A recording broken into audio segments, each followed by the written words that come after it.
Hello and welcome back to DaveTech. In today's tutorial, I'll be showing you how to download the Filmzie application to your Android TV, TV box or Google TV. This will use the Unlinked app, and if you do not have the Unlinked app already, check the link in the description for a tutorial that will teach you how to download it to your Android TV, TV box or any device running an Android operating system.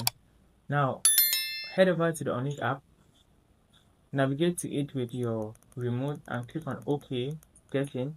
When you're in the Unlinked app, click on New Library and you'll be able to search for the library code.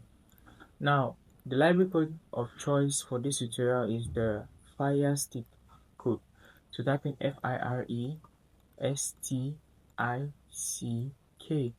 Ensure it is correct, no spaces or caps, and hit the enter button. You should be greeted with this welcome page where you click enter and scroll to the apps of choice. So for this tutorial, we're looking for Filmzie. You see Filmzie right here under free apps. Click on it and you find the download button which you can launch.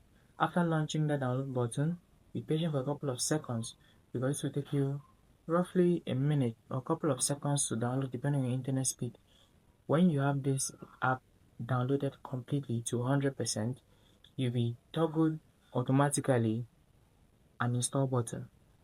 With the options that come to screen, click install app and you have this app directly installed to your app library. If you find value in the tutorial, hit that like button, subscribe, and I'll see you in the next video.